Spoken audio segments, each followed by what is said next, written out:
It's fine. Hello and welcome to The Existence. Tonight is anything goes, which means literally anything will go tonight. With me as always, pruning his facial hair there is Jason. Good evening, Jason. Well, hello there, Daniela. Hello. Hey, sexiness like this comes at a cost. Yeah. Constant tweaking. And twerking. I'm learning to twerk to, help lose a few extra pounds. Yeah. They say it's good exercise. It is. Yeah. Definitely. It really works your core, right? You Like go- before you get in there, I can imagine. works the core. Yes. Yeah. Getting them all tightened up here.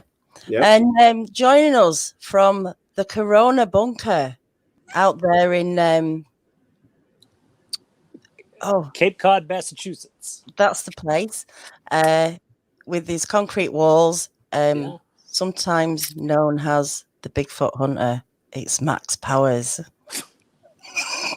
I just have that in parentheses. Max Powers, Bigfoot Hunter. I'm in brackets. Sorry, everyone. I should Lowercase letters. That's right. Yeah. Sorry, I'll get it right next time. That's all right. By the way, I'd like to point out that a Corona bunker sounds a lot more fun, or would have sounded a lot more fun, like say a year ago. Than As long as you bring limes, otherwise it's just cheap beer. Yeah. No, there's no shame in that. Well, anybody watching last night? Sorry, guys. I just want to say, anyone watching last night? Kerry disappeared. He did say sorry. He had to go, and I didn't end up telling everybody, so I'm saying it now. He had to go, and that's why he went. And did have some more apologies. Oh yeah, if I sound loud, if I'm waking up anybody's family, I'm sorry about that. I'm doing my best to calibrate all the mics, and sorry for if I woke the baby up. My apologies. Before we start, I better do this. I don't think I need it tonight, but I've lost it. Help! It's there. It's a swear jar. It's up at $120. I'm pretty sure no one tonight is going to swear, but if you do, the cost $10 a pop. I'm a nice Irish boy from Boston, so you might make some money tonight. Hey, you not intentionally. You paid your money, you take your choice. So it's all good to me. Well, the bunker. What? Tell us about the bunker. What's going on in there? I'm hiding out. I have an autoimmune disease and I'm on immunosuppressants, and so I am trying to avoid people. There's a bonus in that. I don't generally like people, so I might just avoid people and not worry about the immunosuppressants.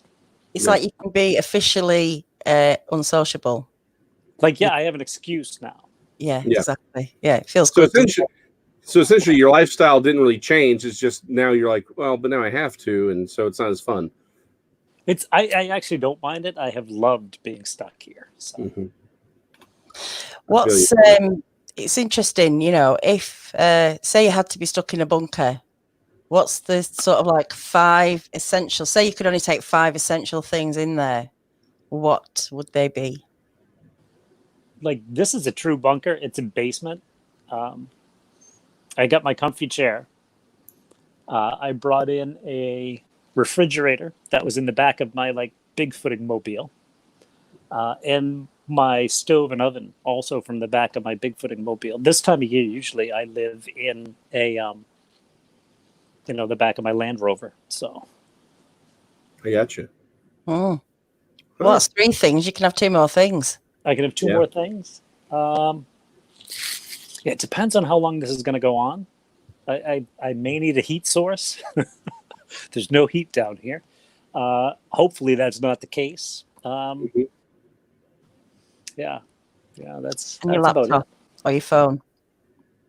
I beg your pardon? So your laptop or your phone, obviously. Oh, laptop, phone, internet. Can we put those all into one pile? And but it's been actually surprisingly comfortable.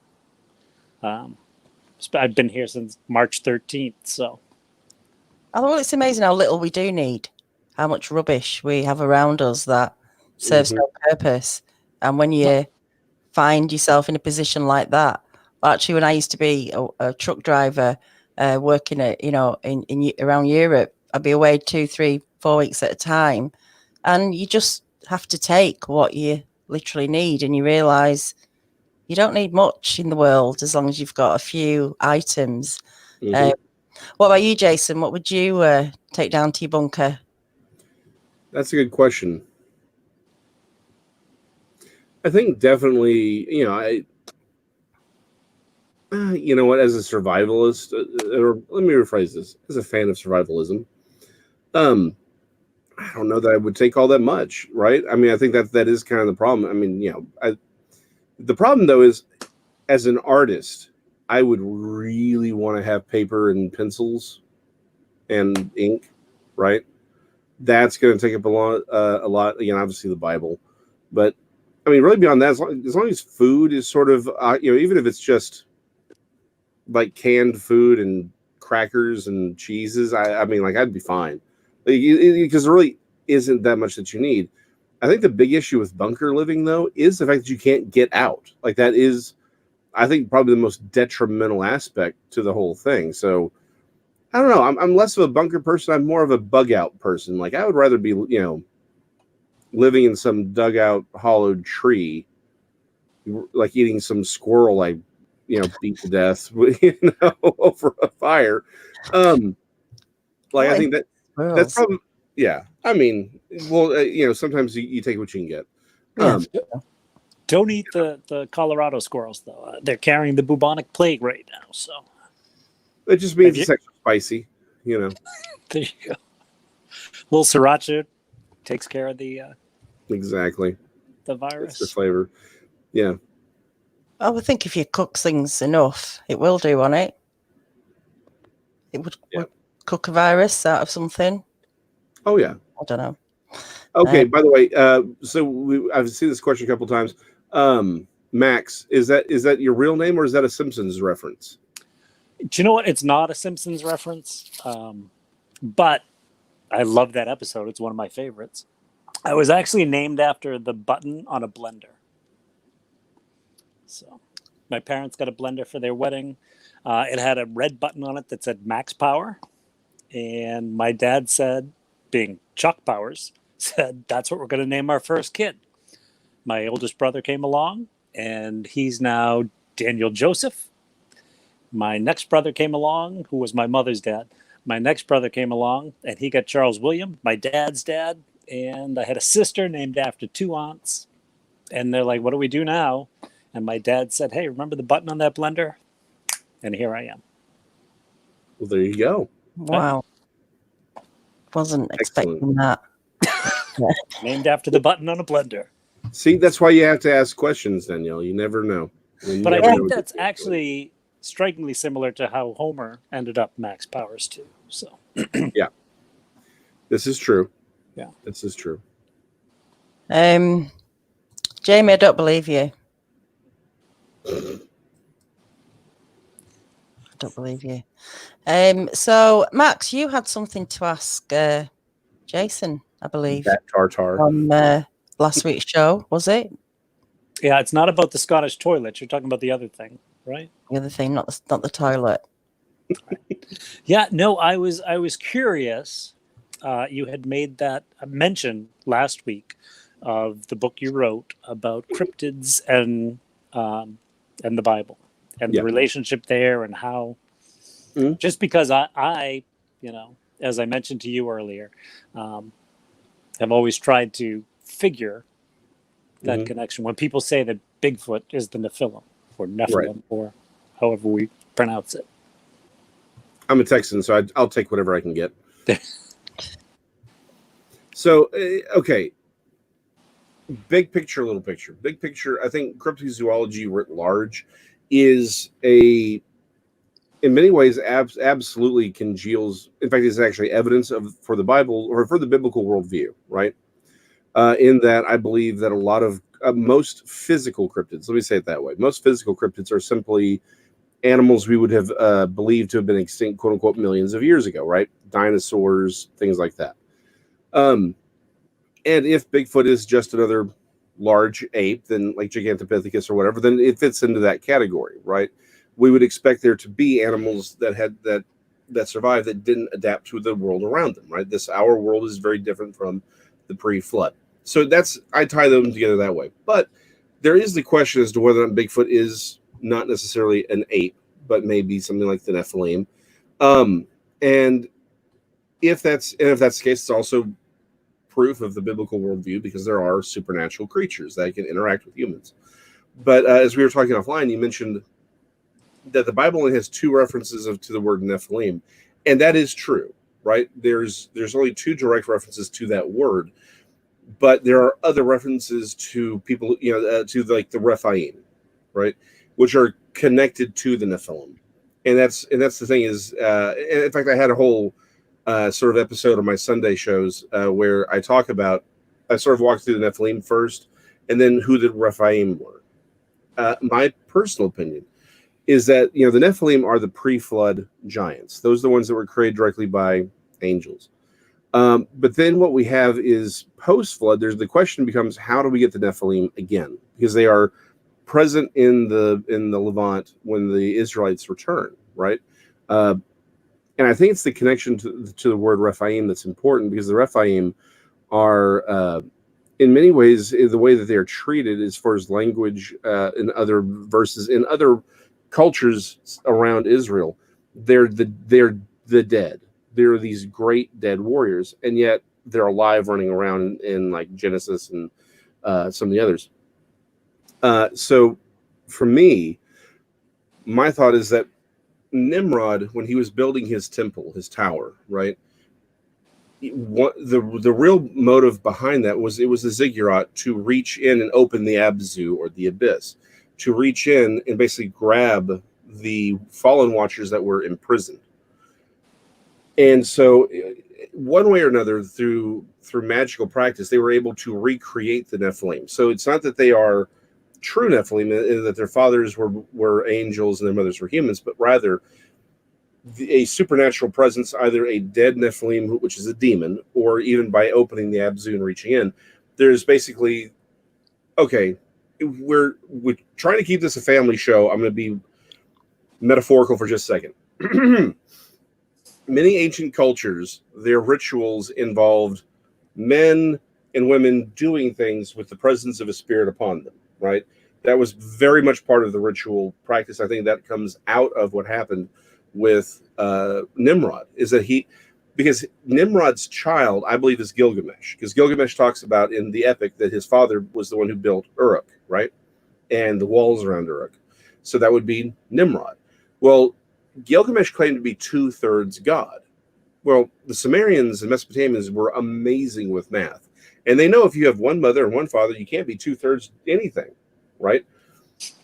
The way to get 3 or 2/3 is for there to be 3 people involved in your birth, right? And your parentage. Well, Nimrod was deified. In one of the books I wrote, I discussed, I forget his name now. I think it's Ninurta. But that one of the Sumerian gods is very clearly Nimrod, right? Well, he was deified. His mother was human, but if there was a second spirit there, something that intervened in him, then he would be considered 2/3 God. And this sounds far-fetched, but we have humans alive today that, in fact, they graduated high school like 5 years ago now, where we took 3 parents and made 1 child. Right? The idea was that we could strain out weaknesses genetically by doing this. It was 2 males and 1 female, and of course we did it digitally, we did it scientifically. But if it's a magical practice, I'm trying to avoid the S word here. But if it's a magical practice, they could do that. So then that's why they become the Rephaim and are not specifically the Nephilim, right? Because that second reference is in Numbers, when the spies are talking about seeing the giants, right? Yes. They are the. It says with the it talks about the Rephaim and the Anakim, which are of the Nephilim, right? So it's something that's coming out of the Rephaim and the Anakim, or something that's coming out of the Nephilim, and they're connected, but they're not directly them. And that's sort of how I think we get them post, which again is just a really long way of saying, yes, there's more than 2 references in the Bible.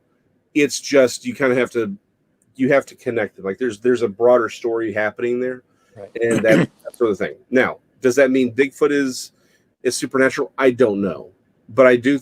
I'm actually more inclined to think that there are at least multiple phenomena occurring, right?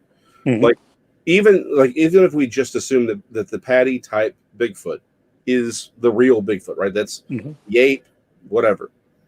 I do think that there are other phenomena that we're trying to cram into it because we're like, well, it's there. I saw something that was tall, or it was tall and hairy, and so everything's Bigfoot. And I think if we take a closer look, we're seeing that there are different, similar but different creatures running around. It's not just that there are different types of Bigfoot; they may not be Bigfoot at all. So, Okay. sort of, just a quick sort of thought on that. That Sorry, I'm reading one of the questions here because that's Boomer on Two Wheels asked that if the giants existed pre-flood, would Noah not have taken a pair onto the ark?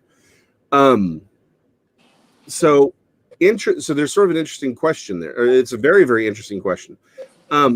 There's two lines of thought on that one, right? The one is that one of the reasons God actually sent a flood was because the Nephilim had to be destroyed, right? Is that if you really read into the book of Enoch, the Nephilim were actually destroyed prior to the flood, but they had taught mankind so much, so many evils, so many sins, right? There was so much that they had corrupted that God's like, look, we got to shut this down right now, right? So the thought is that the Nephilim would not have been allowed onto the ark. However, there are legends that claim that God or that Noah did allow Anak, specifically the father of the Anakim, to literally ride the ark like a bicycle or whatever, so that he could survive. He made a deal with Noah, right? That is so. There are multiple theories on this, but the one that's kind of accepted more or less, is that the Nephilim survived because they were recreated on the other side of the flood. That one of the reasons for the flood was to destroy them, and because they were there to contaminate humanity, both genetically and spiritually, right? So God was trying to destroy it, was trying to remove them from the playing field as a world power, and that the allowance for them to be created post flood was more of they're lesser, they can't create the same number, so they can stay under control, sort of a thing. Which is why he hasn't had to go all Old Testament a second time. He's saving that for the last chapter. Yeah. Yes, I was just going to say. Yeah. Last chapter is when Old Testament God shows back and says, "You know what? I haven't done in a really long time. Smite button, click." Yeah, smite. There's something to be said for smiting. Yeah. We don't. No one does that anymore. Really. And we see where we are, right? Exactly. Things weren't so bad when you got to smite people every once in a while. Every now and then. Yeah, there's a couple good adjectives from back then that we just don't do anymore. But smite is definitely one of them. And the others are escaping me now. So. Oh well. Yeah. There are many classical words that we should absolutely use. But you're right. I'm drawing a blank. I like higgly piggly. Higgly. It's not higgly piggly. Yes. Higgly. Not the supermarket Piggly Wiggly. No. I've never been in one personally. I've never been in a Piggly Wiggly either, but it's the only word I can think of that's even close to Higgly Piggly. Is that like lickety split? What is Higgly Piggly? Chaos. Okay. Oh, okay.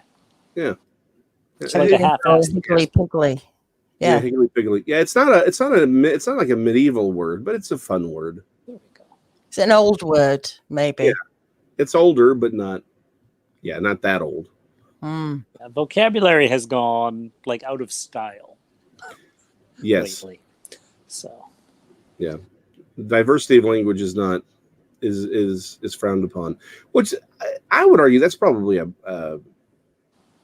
I think what we're relearning now is why manners was such a big thing back in the day, right? Like if you had manners, I think a lot of the problems that we're having would kind of go away, because it's like maybe if you just all right, I'm trying to avoid the swear jar.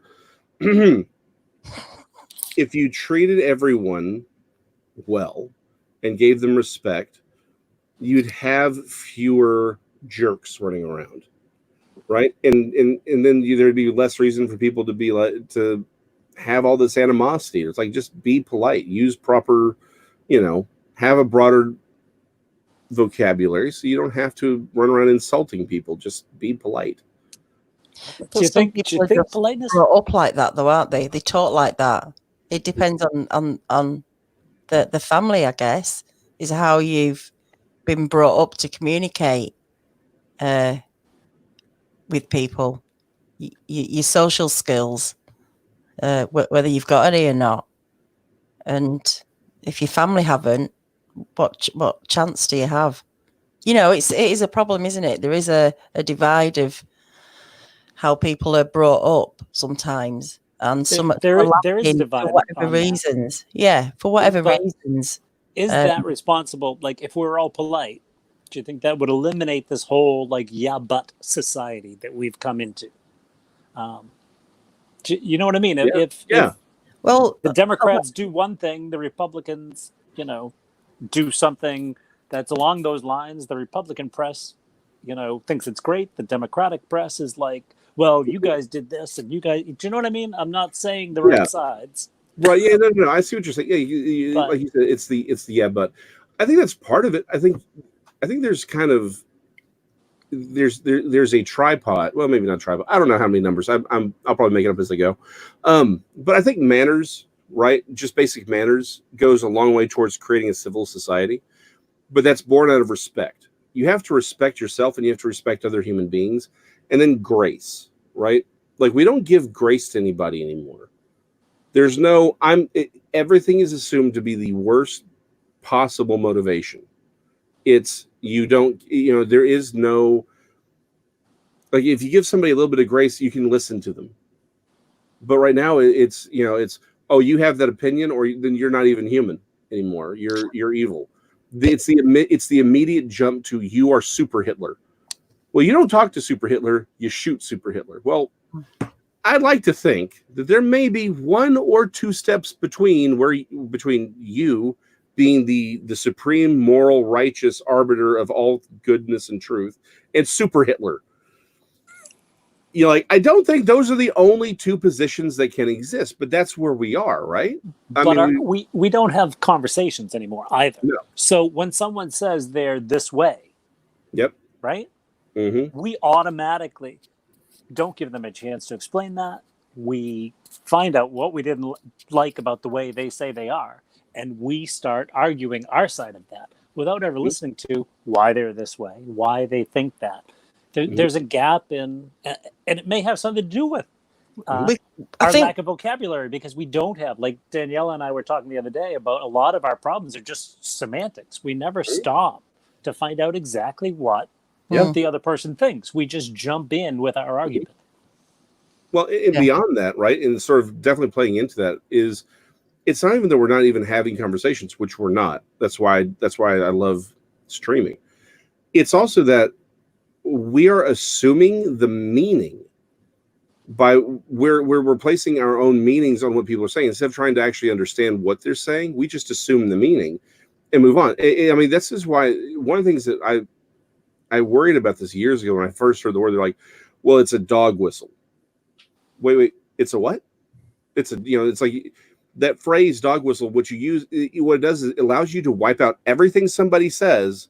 It says, I'm going to place this entirely different meaning on it because I've decided that it's a dog whistle. Well, how about you actually listen to what the person is saying and then find out what they actually mean and then go from there? Because if you can just say it's a dog whistle or whatever, then you can then there is no point in even having a conversation, because it doesn't matter. You're not listening. You're just assuming their meaning and moving on. There's no attempt at actually understanding.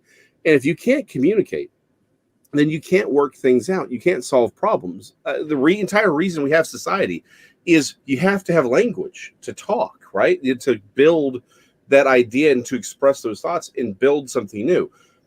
It's like, if we couldn't talk and we were trapped on some island, like, we could only work together to a point. right? Like we could maybe build some simple tools, some simple shelter, whatever. But beyond that, we couldn't do much. Like we couldn't build a city or a car or whatever, right? We would need to be able to communicate to understand. So if you can't build, all that you're left with is destruction. Like the inability to communicate breeds violence and destruction. That's why talking is so important, and genuinely communicating. So it's saying what you mean and listening to understand.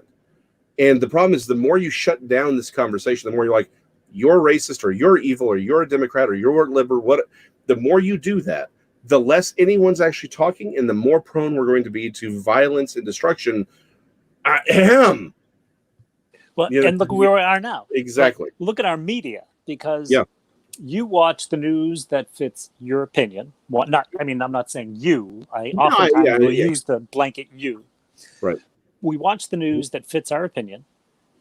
There is no more Walter Cronkite. Mm-hmm.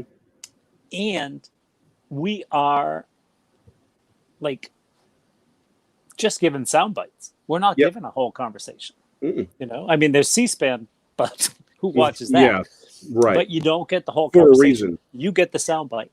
And both sides can twist that sound bite to be saying whatever it is they want. Is that part of our downfall? Yes. And so let me give you a little help on Walter Cronkite. Even Walter Cronkite wasn't honest, right? That's a big thing that I think is, so here's the problem, right? For any story requires not just the honesty of this is what was actually happening, right? There's also context. A great example of this is what happened this week in CNN. I mean, literally this week in CNN. Sorry, Danielle, I'm going to let you talk here in a second. Whatever, you know. She's like, it's just my show. What the hell? It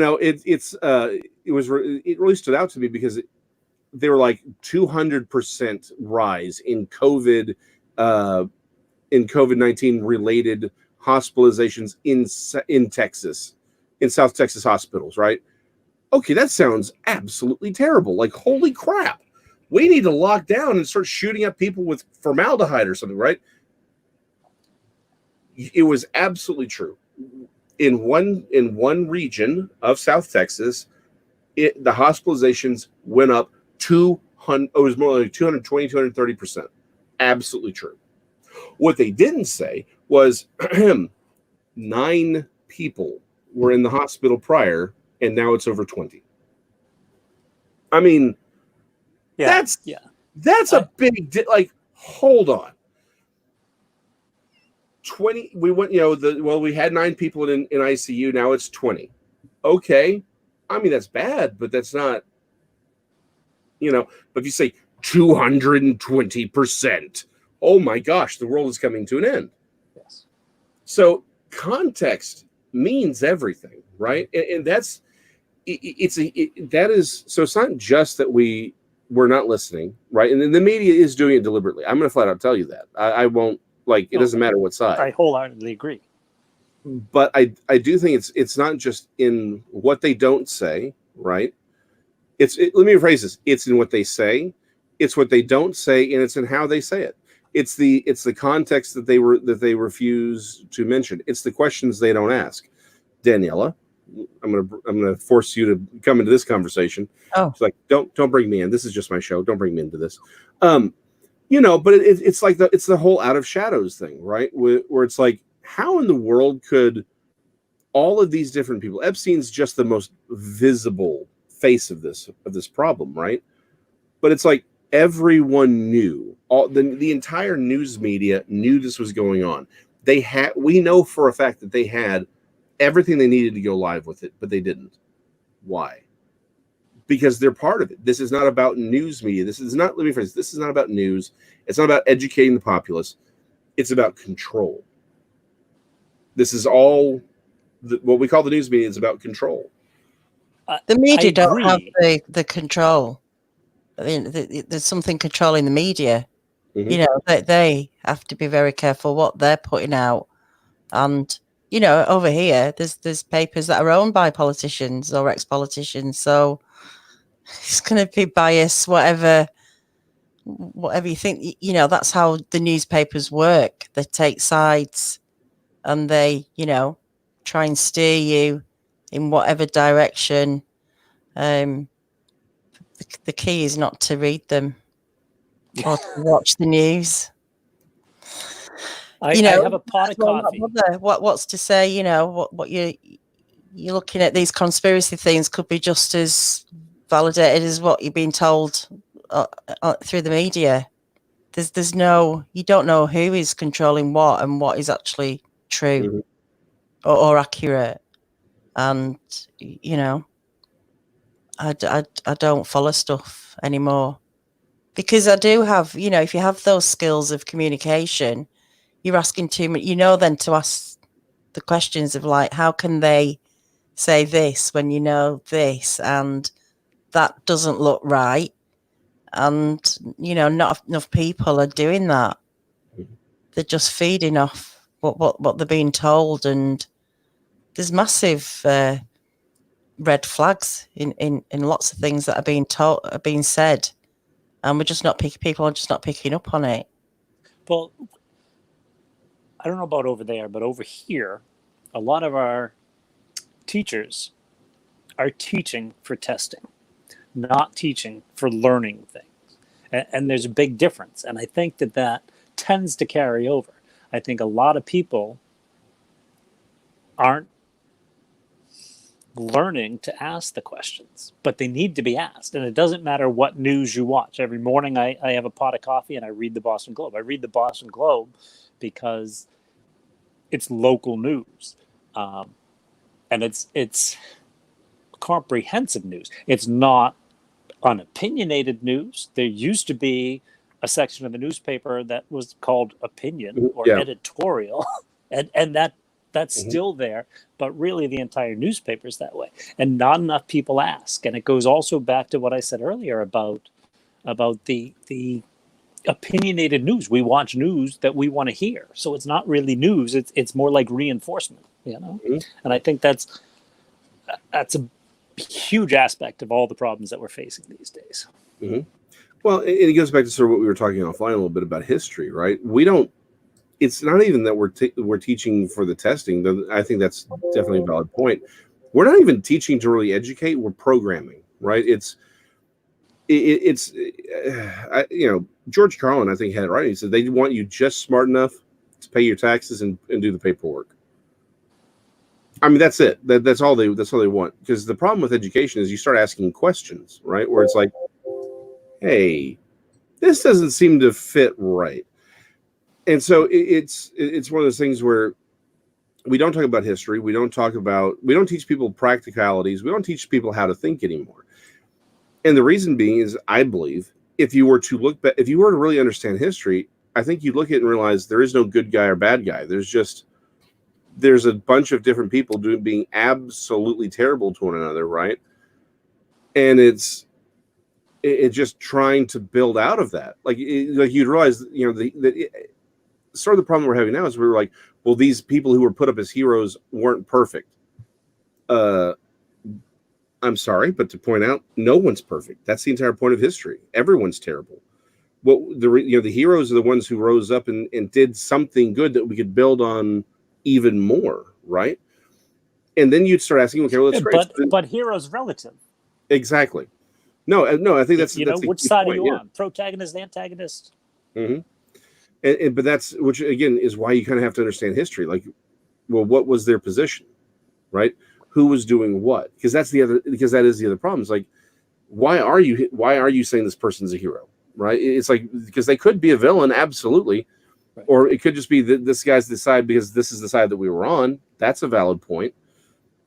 Or was there something worth learning from that? Because we should be able to learn from everyone. If we don't learn from everyone, we're not going to learn anything, right? But we kind of have to. But we have to have history. If you don't have history, then you can't judge that, right? You can't sit there and say, well, what are the takeaways? Because if you get like the very first thing Mao and the Bolsheviks did was destroy history. Right? Did you have to put money in the pot? Bolshevik. Okay, yeah, sorry. yeah. I didn't mean to break that stride because that was a really good thought. No, that actually gave me a second to sort of retool there. But I appreciate the political humor there. It was not really I mean that's the thing, right? Well, actually, it is. I found it was funny, but I'm easily entertained. It's not a political show tonight. No, it's definitely not a political show tonight. What do we want to? Should we switch back into less? Yeah, we don't need to use politics, really, do we? No, because this all applies to the Bigfoot world right now too. Yeah. And the other side to this talking is it's magnified online, isn't it? How people talk to each other for some reason. They just say whatever they want. This is because we're talking to a screen and not a person, and a screen has never punched me in the nose. No, but what does that say about the person who's writing those comments? Mm-hmm. You know, that they have to react. Why it goes back to react? Yeah. Mm-hmm. Why can't we just accept what someone says? And because none of it's personal. You've got an opinion about something, suddenly you're getting attacked for having an opinion. I don't get the mentality. Why are people doing that? Well, it goes back to what I was saying with the erasing of history by like the Bolsheviks and Mao, right? It was, you have to think this way. You have to have this opinion or you're wrong or you're evil, which goes back to sort of the whole, you're either, it's like you learn history, you learn philosophy, you learn these things because you realize there's more than one position. It's not just you are the holy, righteous, controller of all things good in the universe or super Hitler. Like those two don't exist, right? There is just people trying to figure things out. There are things that are right. There are things that are wrong, but we have to try and figure that out. And if you can't have that conversation, then what you're left with is someone telling you what to do. And I think that's the bigger thing. Like, again, that's the unifying theme for all of this, right? Why does the media do this? Why are these politicians? It's because we're trying to be told what to do, not because us thinking for ourselves would lead us to ask some really interesting questions. Like, why are we 20 plus, probably 20, almost $30 trillion in debt? And my concrete roads aren't made out of like gold. Yes. Right? Like, I mean, there's some real questions. Like, how is it we have people who are worth hundreds of millions of dollars in Congress and Senate? Why is this going back to politics? Back to politics. Can we not talk about this just on a... Mm-hmm. Well, so we can bring it into Bigfoot, right? Yeah. We can let's bring it into Bigfoot. I'm just saying it's more about being told what to think, right? Instead of asking questions. Yeah, and that's the thing. Like, those are the questions people don't want asked. And let's take it to Bigfoot, right? But this goes back to like Brent, Dill, and Leon when they were on. Well, I don't know how long ago that was. 3 or 4 weeks ago. Mm-hmm. You know, they are fact oriented. Okay. And Brent Dill coming out about that tree, I think that was a great thing. That doesn't mean that I don't like much Ken King and Rachel in Into the Veil, who find the same evidence as everyone else. They just have a different interpretation of it. Mm-hmm. And so we've got these two sides, but we're all just looking for Bigfoot. And everyone is ready to say, well, Bigfoot doesn't do this and Bigfoot doesn't do that. But we really don't know what the heck Bigfoot does. Yeah. Right. And that's the point of having, again, going back to the whole point is, if we can't have a conversation, then we're never actually going to learn the truth of something, right? And I think it doesn't matter what you apply it to. And the problem is, I think we're bringing a lot of those bad habits into the Bigfoot field, where either you agree with me or you're evil or you're stupid or you're not. It's like, well, hold on, maybe why can't we follow the information to where it goes? Which goes back to the sort of what we were talking about earlier, where I don't know that I can honestly say that there's just one type, not even that there's one type of Bigfoot, that maybe the real problem is that we're trying to cram too many things into one phenomenon. Like, there may be 5 or 6 different phenomena that we're trying to cram into one subject.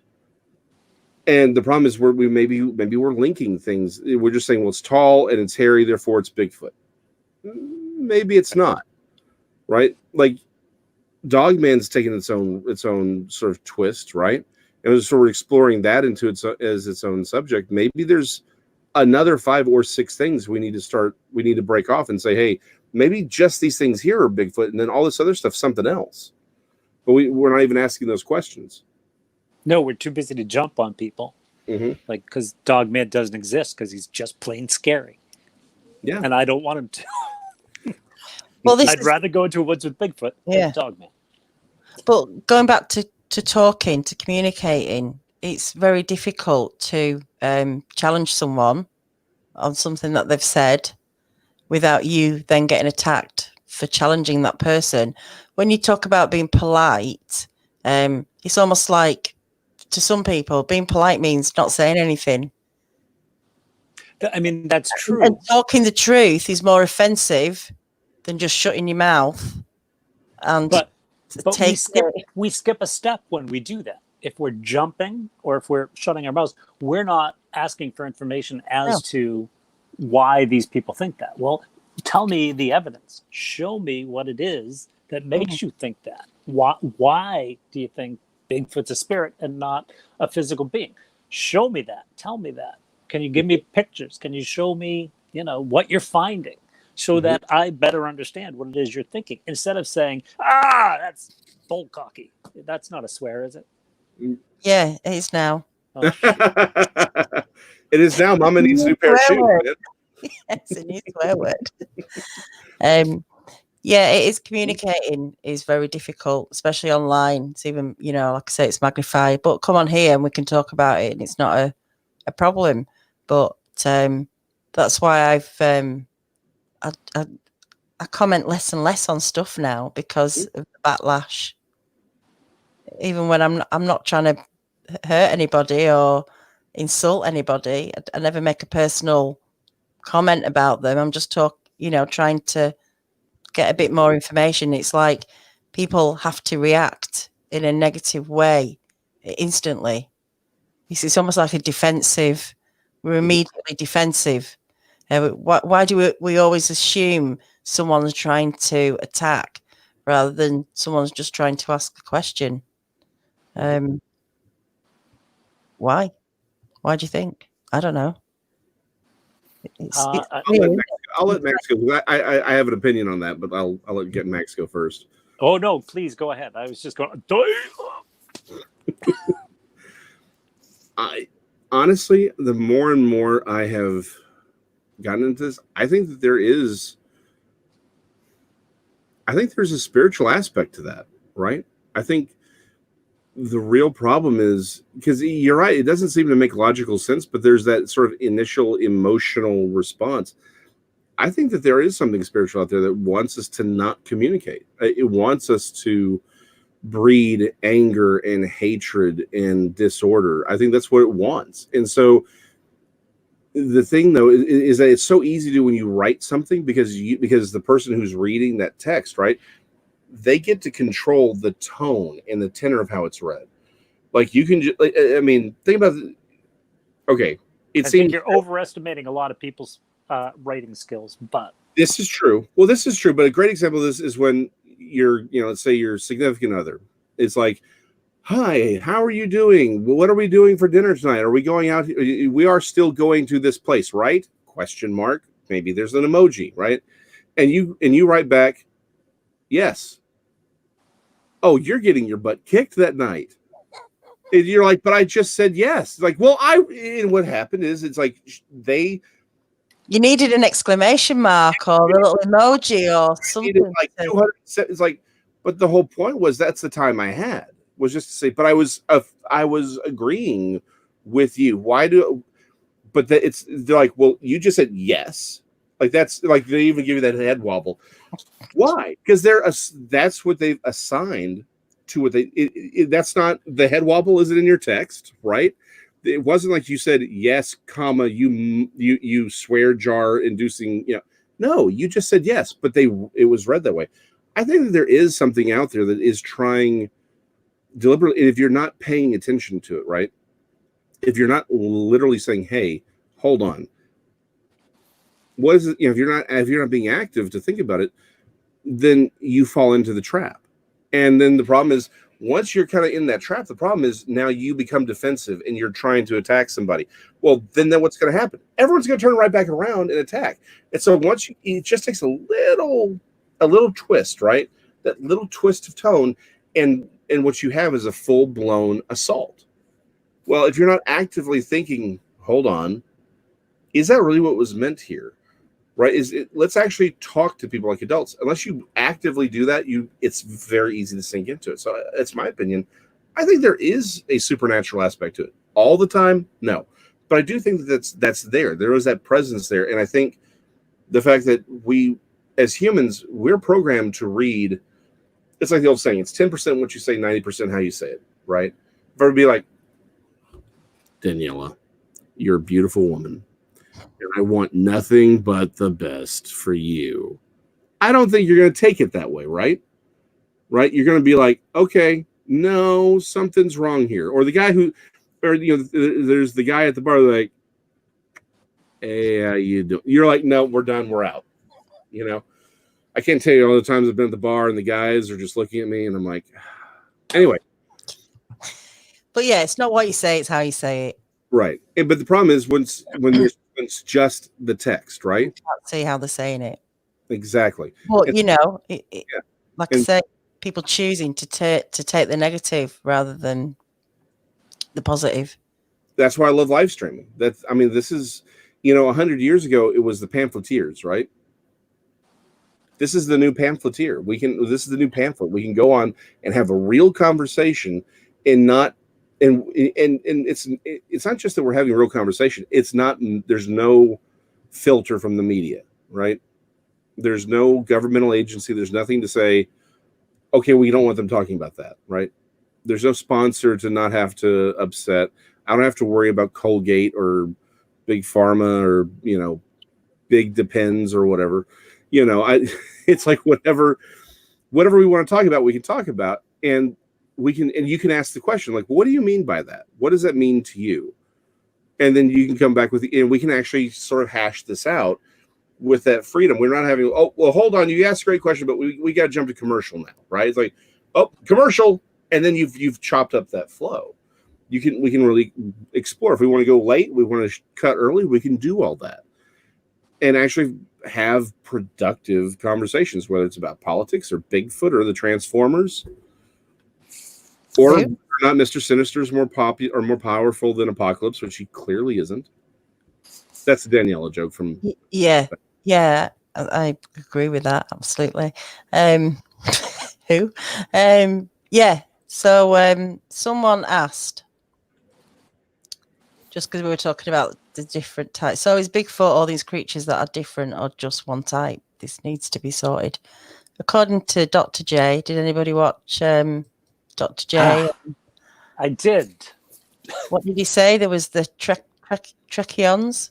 Oh, it's something like that. Yes, Lizard Man is here, Daniela. I think that's Godzilla. Yeah.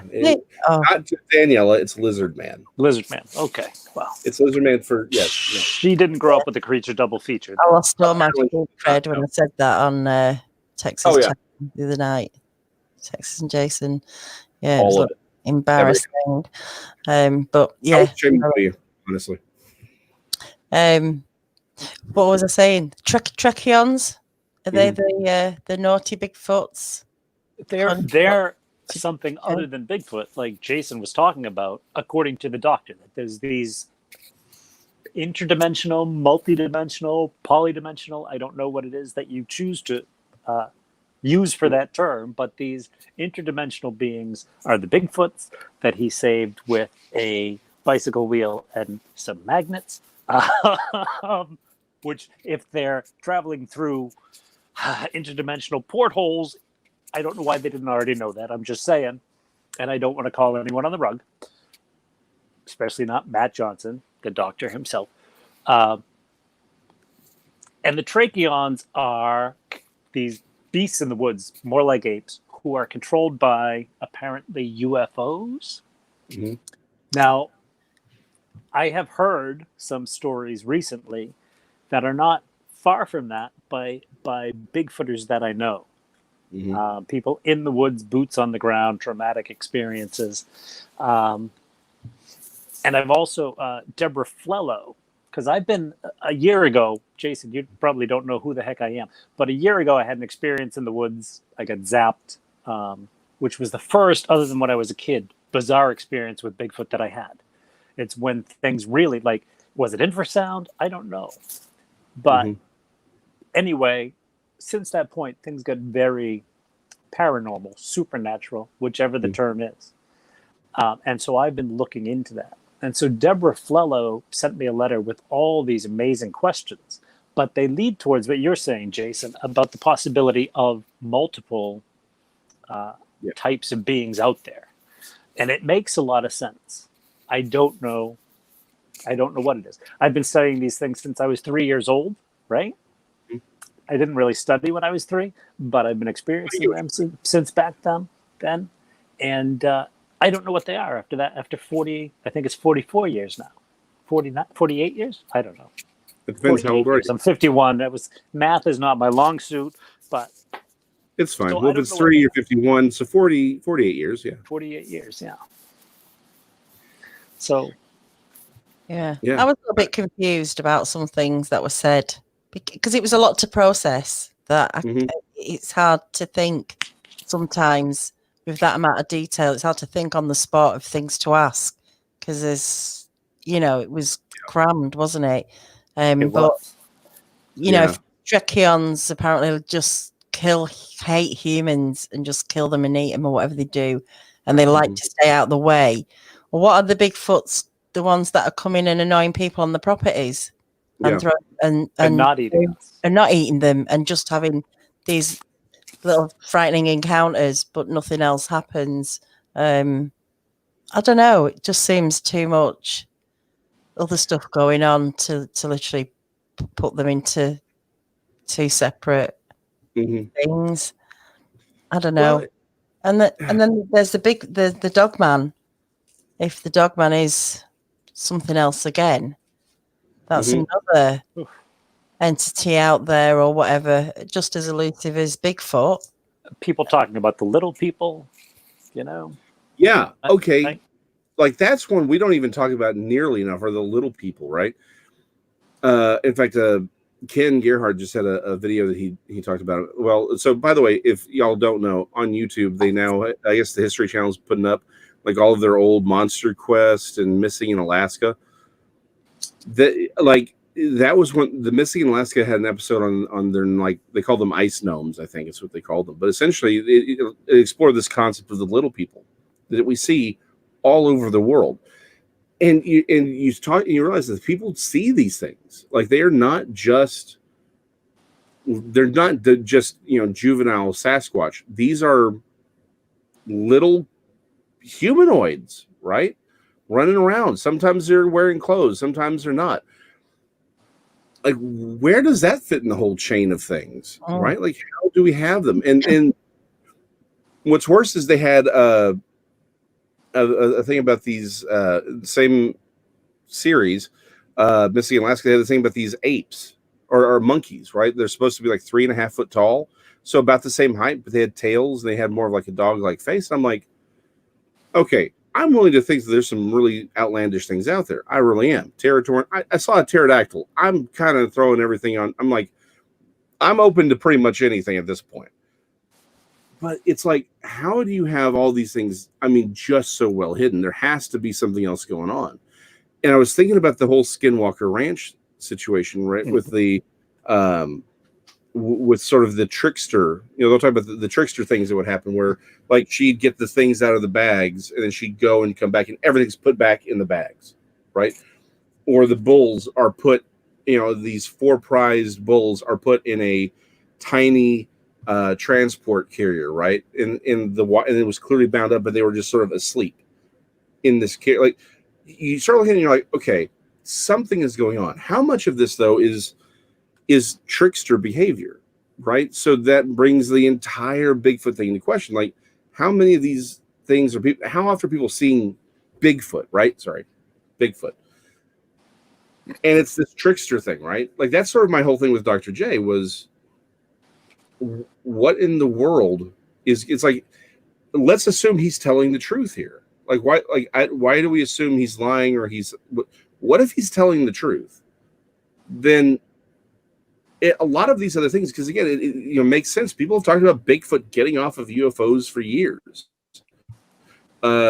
People I've spoken with who I believe to be very credible, people I've known personally, that they'll talk about telepathic Bigfoot, and I'm like, okay, I can either assume they're crazy, I can assume that they're lying, or I can work from the idea that maybe they're telling the truth. The question then becomes, is it actually Bigfoot that they're talking to? And I think that's sort of an element we kind of have to throw out there and say, okay, maybe there's something else out there that has the ability to change what we think we're seeing. Which is not to say that Bigfoot isn't real, right? There is a real Bigfoot that's leaving impressions and eating food and doing these things. Table's there. Yeah. Hey, I dropped my entire laptop onto the floor like a couple weeks back, so you're fine. Okay. Every once in a while I'll do something, I'll smack my mic, and I'm like, has this always been here? Tell you what, I don't know when, but soon we'll get Arizona Squatch on, because Kevin's experiencing the mind speak, the healing, a different side to Bigfoot than Norm. So, well, I don't know if you remember, Daniela, but I used to get that as a kid too. We had an interview about that. Yeah. So I'm interested to hear what he has to say. Well, we'll get Kevin on, and he's been on episode 4 Hidden Existence, but we'll have a catch up with him, and you can ask him, Jason, and see what he's experiencing. Ask him what he's experiencing, because that's absolutely. It is weird. And and I think that goes back to the whole thing of we got to be willing to ask questions, right? Yeah, and listen, and just and he came on with Chuck and Scott. It wasn't just him. They've all experienced it in one way or another. And I can't bring you on now because we're nearly finishing, Kevin. Sorry, he's so keen. He always loves to come on, but we'll do it on another night, because we'll be stopping in 3 minutes. But we'll organise it, and we'll dip a bit deeper into this other side of Bigfoot that people are experiencing, kind of stuff that Dr. J's saying. And like you, Jason, I think there has to be something else going on here, because it doesn't make sense that they can be so elusive, all these different cryptids. Where they're hiding, how are they getting about without being seen and captured, and it's a mystery. Some of it makes sense, like again, like the pterosaurs, like they look, they're not too, the ones I saw aren't too big, they kind of look like cranes. I can kind of, and they're mostly nocturnal, I can see how they can stay hidden. And plus we have all these stories for centuries, people have been seeing them. I can even see how, again, assuming Bigfoot is a physical, or the physical Bigfoots, right? The ones that leave the impressions, that have the metatarsal break. You have a low enough population, they kind of want to stay away from humans. I can see how they could stay hidden, particularly now, right? So, I mean, like some of them, I see how they stay hidden. But then you do have to ask, well, but how many people are actually seeing this physical Bigfoot? That's my opinion, is they have a very, very low population. And that's why we don't see them very often. But then you have all of these other things that I'm like, maybe we're seeing different things. And these other things that are being seen are supernatural. That's why we're not finding them, right? Maybe there's something else behind them. I've got, when people start telling you stories of actual satyrs, right? Hooves, horns, there's a point where you kind of have to go, okay, maybe something else is going on. Right. And that's their problem, is we're shoving so much into it. Maybe there is a Bigfoot, but then the problem is we're handling these tricksters or whatever they are. What do you think, Max? Well, yeah, I don't know if it's one thing doing lots of things or lots of things doing similar things. I don't know. When I look at like Dr. Johnson's interview, And I look at some of the channels I've been watching to try and figure out this supernatural aspect of things. The striking similarities in the evidence is what gets me. A lot of the things that Dr. Johnson talks about, you can find from other, not the same story, not the same explanation, but the actual events that are happening are very similar to other Bigfooters. And there seems to be this, I don't know, it's like a target that with concentric circle type of thing. Yeah. And like, as we believe in Bigfoot, we take a step away into that next realm where there's so much more. And once we're accepting that there's a Bigfoot, how can we say, no, there's no dog man? No, you're crazy for having seen a pterodactyl, because we've just accepted Bigfoot. And evidence seems to go the same way. There's that physical evidence. And then a lot of the Bigfooters out there are getting more than something physical. They start to get mind speak, or they start to get what they think is blasts of ultrasound. And these things start to come up. You start to find people who are finding clear hairs, and suddenly there's an explanation for clear hairs. I still haven't figured out with that why polar bears don't disappear when you stick them in the woods, but there's clear hairs. There's all this realm of evidence, and it just keeps going bigger and bigger. So now you have people who also see UFOs. I'm one of them. I've never seen Bigfoot flying a UFO, but I've seen Bigfoot and I've seen UFOs.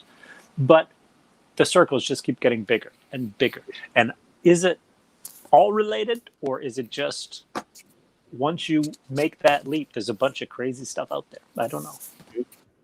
No, that's a great point. I think that's something that I've kind of dealt with, right? Or that I'm trying. I guess that's sort of the core of my question is how much of this is just related, and how much of it is just the fact that once you start accepting, once you kind of step out of the box, right? Let's be very, this is trite, but it's like once you step out of that box, right? And you're like, well, what's all this? And so you're trying to create one filter for it, right? And so you're trying, and so again, I think that's my big question is how much of this is just we're trying to cram too much into one thing, when maybe it's multiple things. It's kind of why I like to, as a person, I try to view things from a larger perspective and say, okay, I don't need UFOs necessarily to make sense with Bigfoot, but there's a world where Bigfoot and UFOs both make sense, right? I think that's sort of if we change the perspective, like let's just find out where these things fit, then we can start seeing the overlap. And maybe if those Venn diagrams, right, they overlap a lot more than we'd like them to, then we can start actually asking those questions. I think the problem is there's been such a hard line where it's like, nope, I can't hear. It's like I believe in Bigfoot, but I can't hear these stories over here. Yeah, but that's solving a math equation, without not believing in parentheses. Do you know what I mean? Yeah, you just can't do it. Right. No, I think that's a great way to end the show. I think that's a great statement, right? Yeah. Yeah. You gotta listen to you gotta listen. You gotta actually understand the whole question. You have to have you have to have the entire equation to solve the problem. I like that. Yeah. And going to the source is the most important thing, isn't it? The closer to the source you get, obviously the better, because so much is just repeated information, and could just be a lot of rubbish for all we know. But we will continue another time. We'll get Kevin on, and Max, if you want to come back, I'll come back anytime. If my mouth is moving, I'm happy. That's the problem. So good. I'm having trouble forming sentences, but yeah, you can just write them, and we'll interpret them the way we want to. There we are. Okay, well, thanks, Jason. No, thank you, Daniela. Thank you, Max. Thanks, everyone in the chat. Jason. For what's the word? I'm getting tired now. For joining in. That's it. So simple. Next Friday, we're going to have Dave Holdren back from Birmingham UFO Group to talk about Men in Black and some other stuff he's going to be going through. So I'll see you all there. I'll see you on the Researchers Report anyway on Wednesday on Bigfoot Odyssey. And go and check out Jason's channel, of course, Not the Bible Study, if you like Bible studies, because it's about Not Bible enough. studies. And go and check out Max Powers. He's got some stuff on his YouTube channel, interesting videos. I'll leave some links in the description. Good night, everyone.